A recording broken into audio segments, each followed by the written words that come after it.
A paz do Senhor esteja com todos vocês neste dia.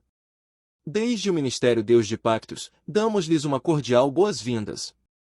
O dízimo para os judeus na antiguidade era um mandato religioso estabelecido na lei de Moisés, o mediador do primeiro pacto.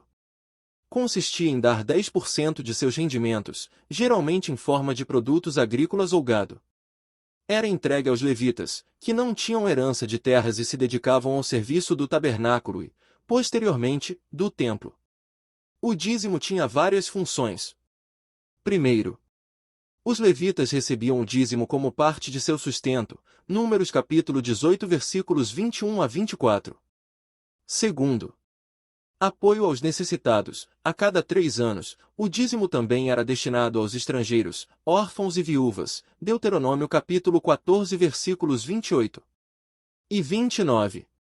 Terceiro, celebração de festividades. Parte do dízimo era usada para celebrações religiosas e festividades, como a festa dos tabernáculos, onde se compartilhava com a família e os necessitados, Deuteronômio capítulo 14 versículos 22 a 27.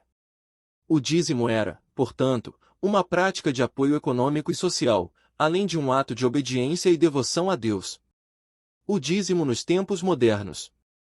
O dízimo nos tempos modernos, em que estamos sob um novo pacto, não existe, ou seja, não é aplicável, e descreveremos as razões. Para não deixar espaço para dúvidas, explicaremos como nós, que não somos israelitas, entramos no novo pacto. Deus, Jeová, anunciou que viria um novo pacto com a casa de Israel e Judá, Jeremias capítulo 31, versículos 31 a 34, e Hebreus capítulo 8, versículos 8 a 12. Esse novo pacto iniciou com a morte de nosso Senhor Jesus Cristo. Lucas capítulo 22 versículos 20 diz, de igual modo, depois de cear, tomou o cálice, dizendo, este cálice é o novo pacto no meu sangue, que é derramado por vós. Vocês dirão, em Jeremias diz que esse pacto é com Israel e Judá, e como eu pertenço ao pacto? João capítulo 10 versículos 15 e 16 diz, assim como o Pai me conhece e eu conheço o Pai, e dou a minha vida pelas ovelhas. Também tenho outras ovelhas que não são deste aprisco, aquelas também devo trazer, e ouvirão a minha voz, e haverá um rebanho e um pastor. Todo aquele que ouviu a voz de Jesus e o aceitou entrou no pacto. Porque nosso Senhor Jesus Cristo, além de derrubar a velha estrutura mosaica com sua morte na cruz, também nos estendeu um convite para participar no pacto onde ele seria o mediador. Aclarado esse ponto, sigamos com o dízimo. Agora, neste novo pacto, temos um mediador, Jesus Cristo, nosso Senhor.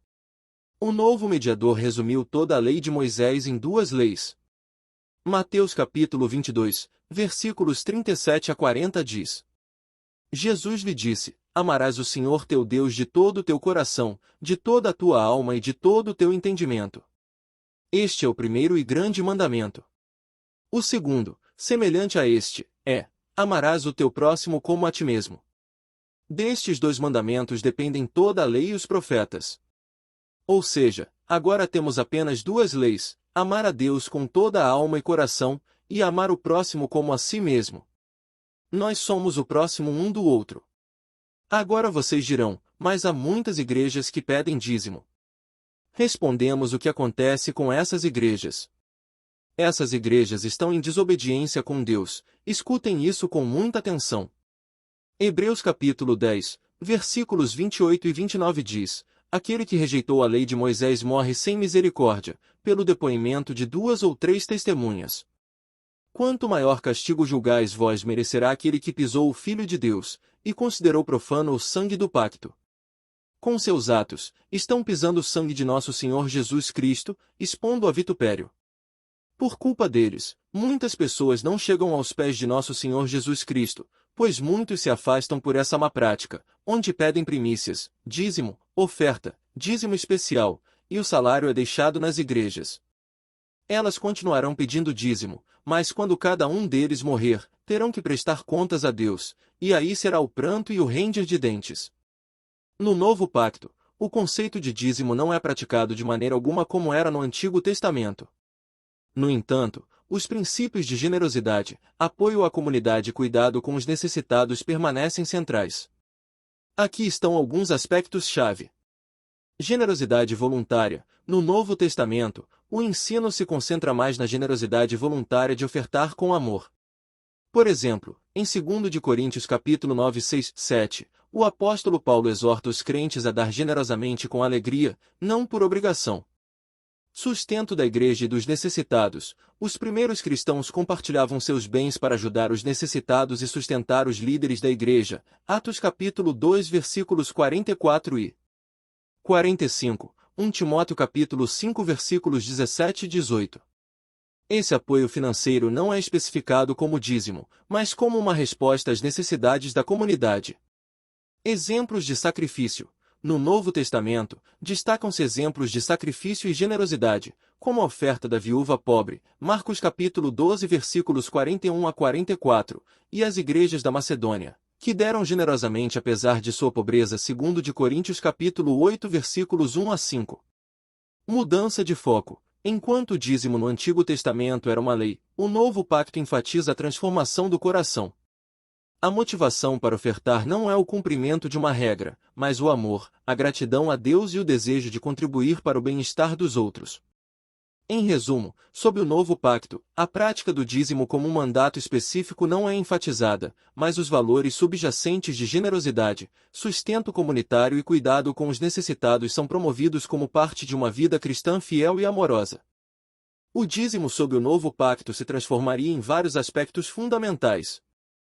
De uma lei a um princípio de vida, sob o Novo Pacto, a oferta não é mais uma lei mosaica, mas um princípio de vida baseado na generosidade, amor e graça.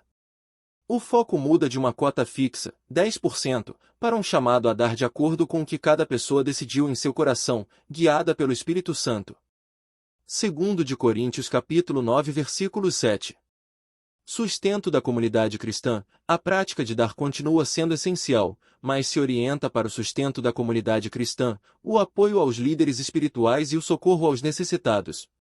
Isso é feito por meio de ofertas voluntárias, onde os crentes contribuem conforme suas possibilidades e em resposta às necessidades da igreja. 1 Coríntios capítulo 16 versículos 1 e 2. Igualdade e justiça. O Novo Pacto promove uma economia de generosidade baseada na igualdade e justiça. Os recursos são compartilhados para garantir que não haja necessitado entre eles. Atos capítulo 4 versículos 34 e 35. A comunidade cristã se torna um reflexo do reino de Deus, onde os recursos são distribuídos equitativamente com amor. Dar como ato de adoração. O dar se transforma em um ato de adoração e gratidão a Deus, não apenas no cumprimento da lei. Os crentes são chamados a dar como uma expressão de sua fé e confiança em Deus, reconhecendo que tudo o que tem provém dele. 2 de Coríntios capítulo 8 versículos 1 a 5.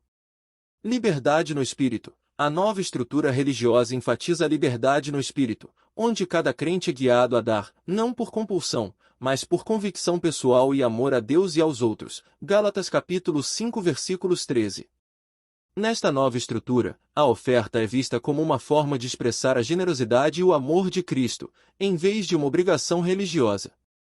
Isso fomenta uma comunidade mais inclusiva e amorosa, onde cada ato de dar é uma oportunidade de refletir o coração de Deus. Despedimo-nos e que Deus continue a abençoá-los. Não sem antes lembrá-los de se inscreverem em nosso canal Deus de Pacto no YouTube, e de nos seguirem no Facebook como Bárcenas Silvestre, Deus de Pactos, e em nossas páginas de Deus de Pactos no Facebook, para mais conteúdo para sua edificação pessoal e de suas famílias.